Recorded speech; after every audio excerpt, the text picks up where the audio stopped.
Speaking of seguridad, Marcos removes VP past presidents from National Security Council. Ito yung article ng Rappler. President Ferdinand Marcos Jr. has removed the Vice President as well as past presidents of the Philippines from the National Security Council or NSC through a new executive order reorganizing the main advisory body for plans and policy related to national security. So, ayun, tinanggal na yung mga dating presidente at maging ang ngayong vice-presidente para maging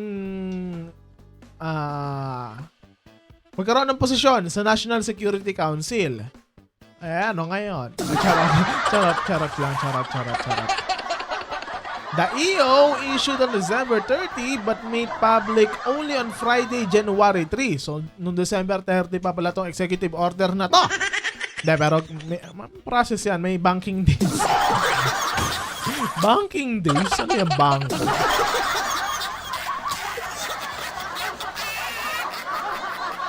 Sabi sa EO is, there is a need to further guarantee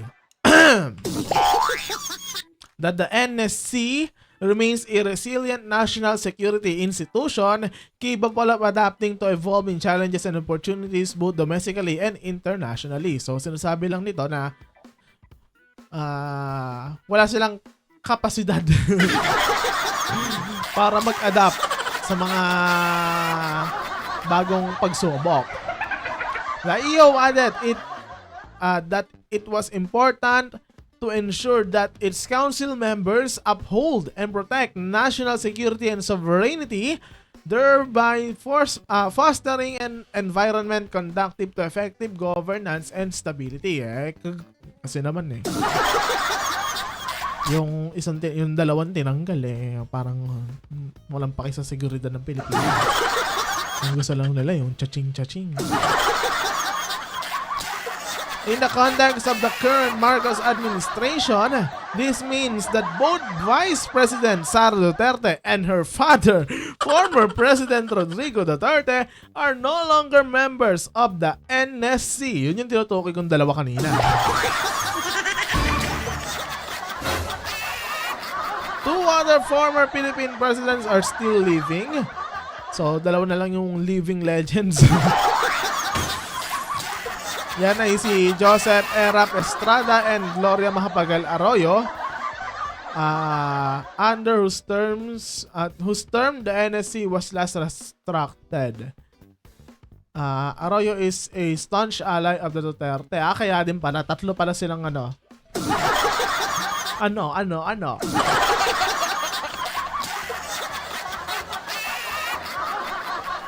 Okay, responding to media inquiries on the restructuring of the NSC, Executive Secretary Lucas Bersamin said, at the moment, the VP is not considered relevant to the responsibilities of membership in the NSC.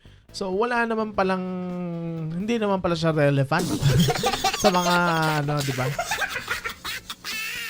Dagdag pa ni Bersamin, nonetheless, when the need arises, the EO reserves to the President the power to add members or advisors. So, pwede pa namang magdagdag bawas itong si Bongbong, di ba? Kung gusto niya. Pwede nga siya magdagdag ng isang normal na tao. Charing, di ba? Aside from the omitting the Vice President and past President as members of the Council, EO 81 also states that 3 deputy speakers to be designated by the speaker will be members of the NSC as opposed to the deputy speakers for Luzon, Visayas, Mindanao under the last reorganization of the council in 2001 during the Arroyo administration. So dati, yung mga speaker ay dapat isa sa Luzon, isa sa Visayas, isa sa Mindanao. Ngayon, kahit sinong speaker na ilagay ng deputy speaker ay magiging member ng NSC. So, parang sinasabi dito na wala nang inclusivity. Diba?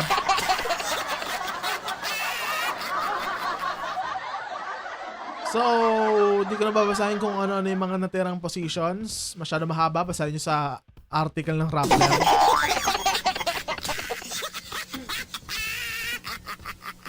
In both EO 81 2024 and 34 2001, ang head ay wait lang.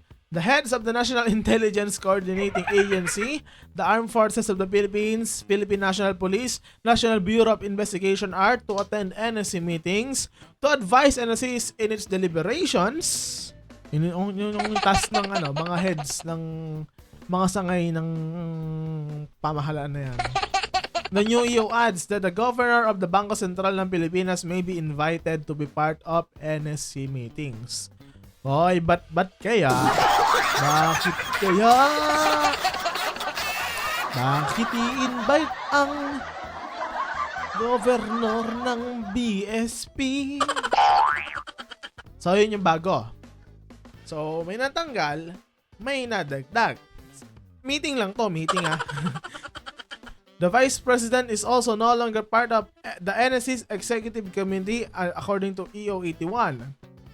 Ang mga kasama na sa Executive Committee ay ang President as chairperson, Executive Secretary, Senate President or his representative. Pwede mag-representative pag Senate President ka. Speaker of the House of Representatives or his representative. Representative ka na nga, representative pa ilalagay mo. Charot lang. National Security Advisor, Secretary ng Department of Foreign Affairs, Department of Justice, Department of National Defense, and Department of Interior and Local Government, and other members or advisors as the President may designate from time to time. So, pwede siya maglagay dagdag bawas dyan. Pero yung sinabi natin yung siyam na na tao ay yung nasa Executive Committee. National Security Advisor Eduardo Año said in a statement that EO 81 is necessary to further enhance the formulation of policies affecting national security. Dagdag pa niya, the NSC is first and foremost an advisory body to the President and its composition is always subject to the authority of President. Hence, the purpose of reorganization is to enhance the formulation of policies relating to national security so that actions and decisions thereon by the President rest on sound advice and accurate information. Hindi yung sa yung gas ang ilagay niyong pang-face mask. It is also premised on the need for timely and coherent action to address current and emerging threats to national security. Yun ang sabi ni Eduardo Año. Duterte was once a member of the Marcos cabinet as the Education Secretary. Si Sara Duterte ang tinutukoy dito, mga kaibigan. She was also co-vice chairperson of the National Task Force to End Local Communist Armed Conflict na kinoko-chair ng National Security Advisor. In June, history na to, wala na akong paki dyan. In June, the Vice President resigned from her appointed post and broke away from the once vaunted Marcos Duterte alliance. So wala na ang unity team. The relationship between the two highest elected posts in the land reached an all-time low when Duterte, and amid scrutiny from a Marcos allied Congress, implied she had contacted someone to kill the president. Papatayin nyo! Sinasabi niya. The First Lady and discussing House Speaker should she die. In response, Justice Department officials launched a probe into the Vice President's statements. Ayan. Hamak mo yung sarili mo, sira ulo ka.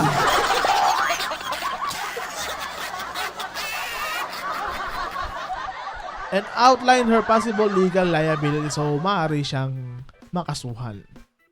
Maaari lang kasi baka ano lang to, teleserye lang yung ginagawa nila. On November 25 or 2 days after her controversial online press briefing where she made a threat against the first couple and Romualdez, Duterte wrote an open letter to the National Security Advisor Eduardo Año demanding an explanation on why she had never been invited to an NSC meeting. Ay! Kaya pala. Ito. Bakit iniimbitahan ang tuta ng China? At the time she raised the question, however, the Marcos administration had yet to hold a full NSC meeting. Paano naman isasama sa NSC meeting? Wala pa naman palang ginagawang meeting. Marcos met with the NSC on February 27, 2023 to discuss its priority programs. So, hindi naman siya full-on na... ang tawag dito, full-on meeting talaga. More on priority programs lang ang pinag-usapan. O, diba? It was not a full NSC meeting. Aside from Anyo, the only ones in attendance were NSC Deputy Director Generals Benjamin Madrigal Jr.